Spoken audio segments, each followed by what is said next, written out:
Happy Wednesday. I think it's still Wednesday. It's hard to tell the days anymore. I'm Pam Watts. I'm the Executive Director of NIRSA, and we're going to do another member chat today.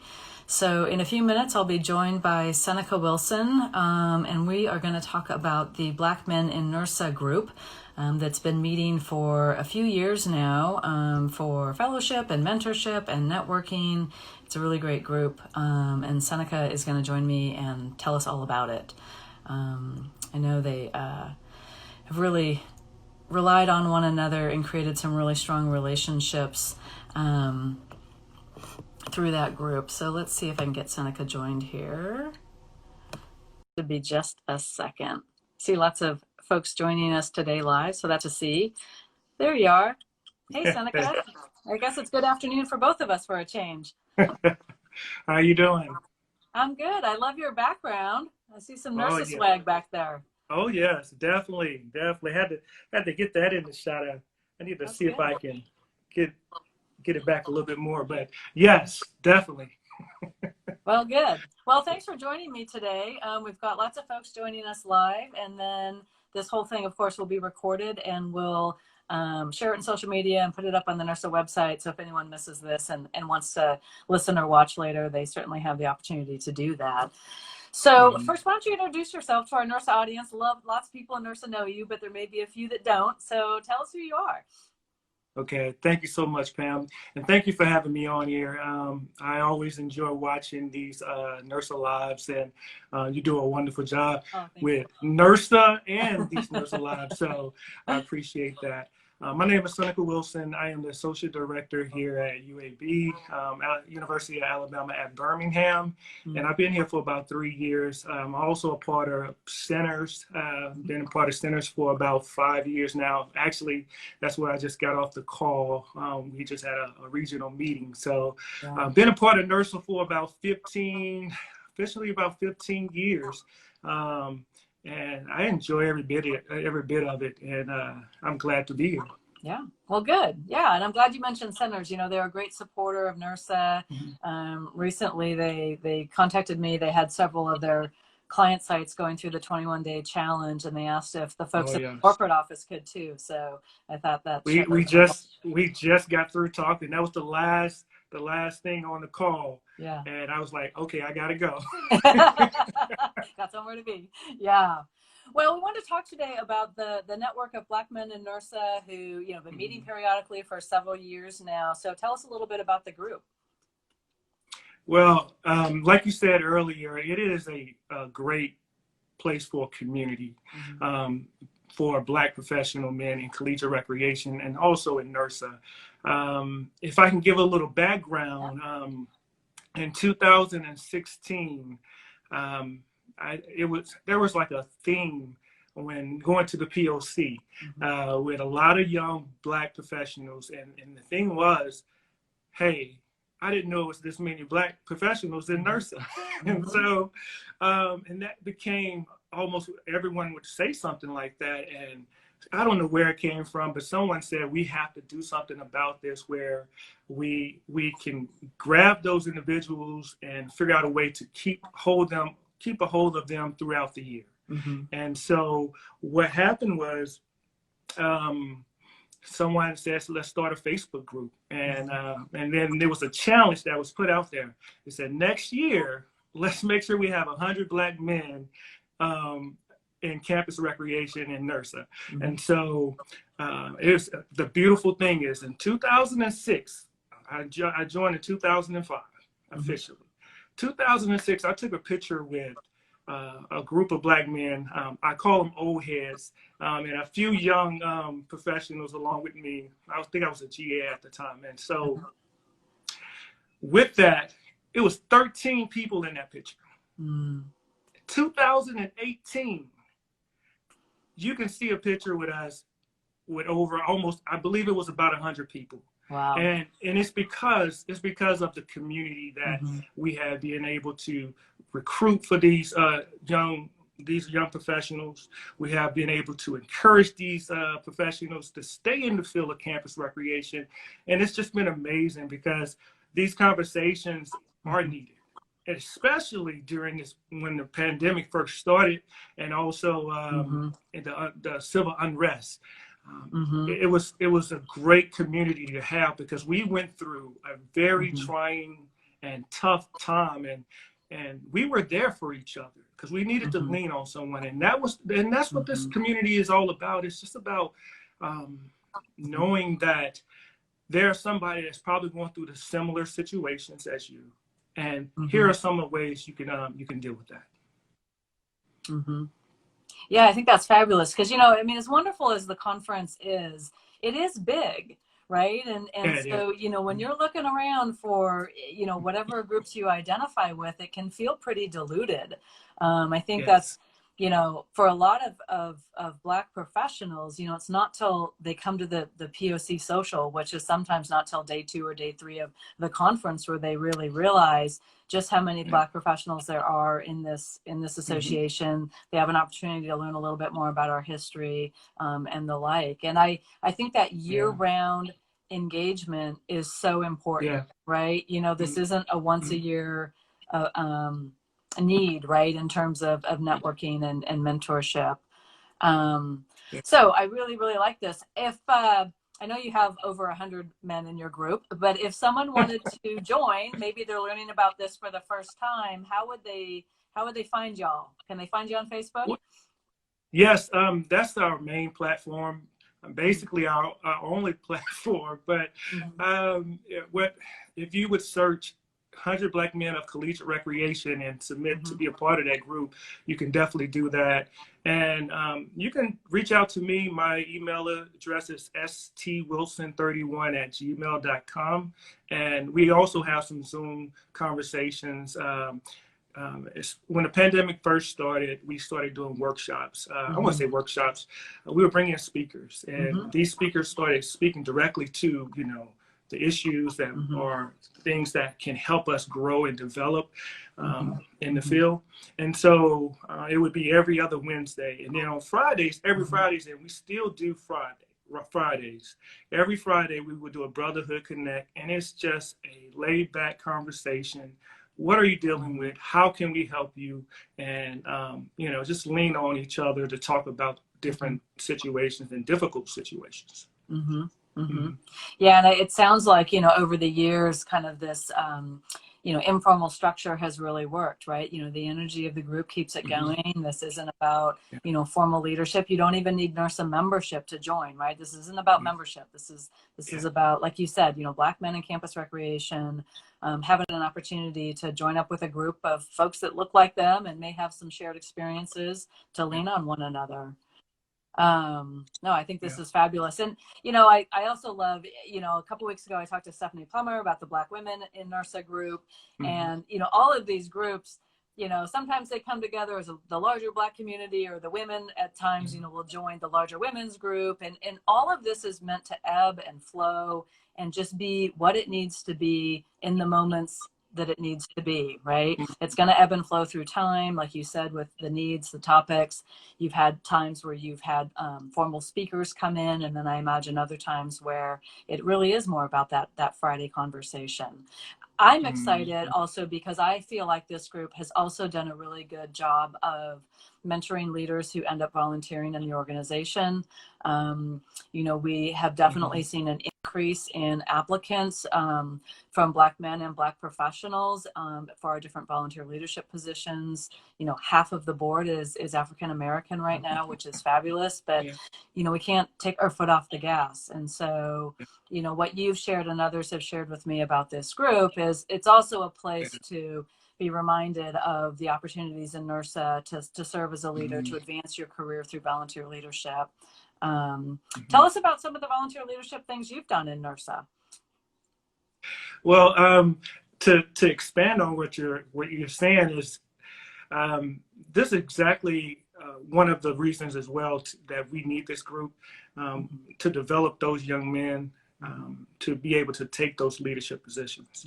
And we have been encouraging, and on our Facebook group, we share every time NIRSA puts out a NIRSA Know, or there is a position open, or a committee, serve on this committee, because it's important. Like I think Stephanie said it on the last call, we are here to help move the profession and NIRSA forward. And so the way we do that is encouraging these young men to be able to step into that leadership position.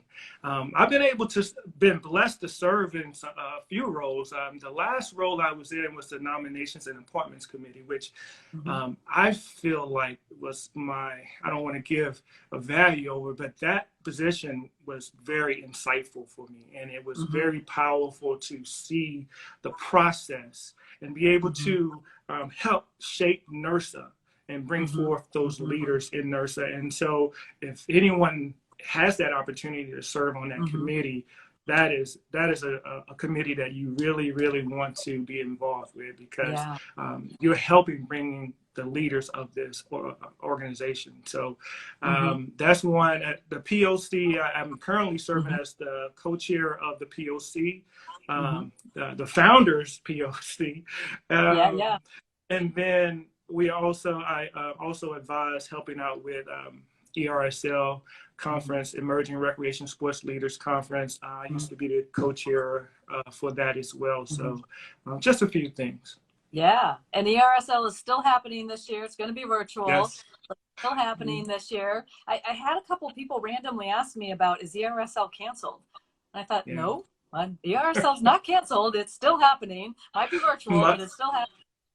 My man Kmart, man, he's rolling it. He's doing a great job with ERSL. Candace, she was doing a wonderful job. I think she stepped down this year, but I'm excited I'm always excited for ERSL. That was my baby. That I grew into NIRSA with ERSL, and it's my favorite conference. I'm just going to say that it is my favorite conference. It's so intimate where. At NIRSA, you may get 2 to 5 minutes with one of those professionals. At ERSL, you can sit and have a conversation and get to know people very, in a way that you can build those relationships. And then when you go to NIRSA, just like our group, when we get back to NIRSA, we feel like we know everybody. Yeah. And so it's a blessing to be to have ERSL conference, and I encourage everybody in NIRSA, especially because it may be online, right? I mean, virtually. Yeah. You don't have an excuse not to come. Yeah, exactly. I mean, virtual, we can't hug each other, but it is a lot more accessible, right? You don't have to take time off of work and get on a plane or in a car, and there is a little silver lining to this year. So you're right. Everyone should take advantage of attending this year. I think that's fabulous. I had the chance to go to ERSL for the first time last year, and the energy and the mentorship in that group it's really one of those things you can't describe until you experience. You can't fully describe it until you experience it. And I think that's one of the things I love about this profession is how giving everyone is. I get exposed to a lot of industries, other associations in higher ed, other non-higher ed organizations. And I am hard pressed to think of another industry where the senior leaders and the veterans and, are as giving with their time and their energy and frankly, their cell phone numbers to these young professionals that they've just met. Right? The idea that you could show up at ERSL and end up with Seneca's phone number or Stan Shingle's phone number or Myron Washington White's phone number, right? That just doesn't happen in other industries. And it's one of the gifts of this profession. And I think it's also why, we draw in so many great professionals who maybe came to college thinking their career path was something else, right? Well, to speak to that, recently happened on our last Friday call, right before we got off, one of our guys, Jay, he stopped and said, Seneca, before you go, I just want to tell you this. I want to thank you, because I was just talking to one of my other coworkers, and he said that, you have always been, stop and say something to us and make us feel welcome and all of that good stuff in NIRSA.